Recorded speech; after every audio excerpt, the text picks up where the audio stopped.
moved on, and I was pretty frustrated. I definitely didn't want the doctors to ever tell her that there was no recovery point for her. I wanted her to maintain a point that she always thought she'd be able to be healthy and come back from, and be healed from, and be whole again. She used to say, I don't want to leave this hospital until I'm able to wear my high heels again. I used to make sure I went to the chemotherapy sessions with her because I didn't want, especially the consultations, I didn't want anything to be said or done to her or whatever. I want to make sure she wasn't alone.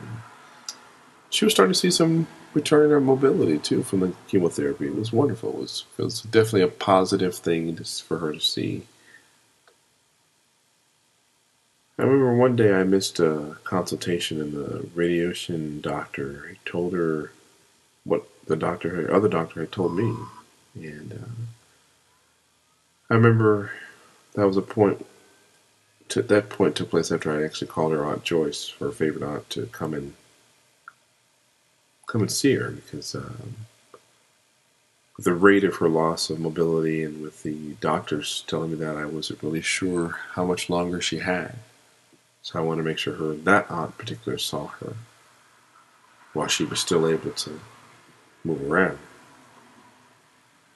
So Joyce came, and Joyce was with her right after she came back from that, and she said it was just crying. She said, and I got there later and couldn't really understand why there was an icy chill in the room, and they're not really ghostly chill or anything, but it was just a difference. And said his attitude, and she looked like she had been crying, and Joyce kind of had the look on her face like, I'll tell you later. So a later moment came, and Joyce was able to tell me that. Of course, I went ballistic, and I made sure that cancer radiation treatment doctor knew, and the lead oncologist knew, and the City of Hope lead doctor knew that, they don't need to say anything to my wife other than, good morning, Mrs. Carlisle, and good afternoon, Miss Carlisle, how are you doing, and what movement can you do today, Mrs. Carlisle? And they weren't to give her any more negative, no more bad news, to use a term out of the whiz, right?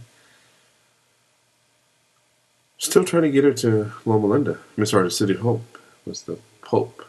And we finished radiation, and Loma Linda was done. They weren't going to do any more treatment on her, and they were going to discharge her. They were trying to make preparations for her to come home and do hospice and die, because they said City of Hope wouldn't take her. City of Hope said, "Oh, we don't take patients that are not ambulatory or not able to move around." I called them. I spoke to the person. I just couldn't believe we couldn't get there. They told us, "Hey, we got to get there. We can get to City of Hope and get a bone marrow transplant. We got this. We got this." Her brother had come out, and he had from Arizona, and he was a match, and we getting prepped, man. We got to get this bone marrow transplant. We'll get this thing done. We're going to get it.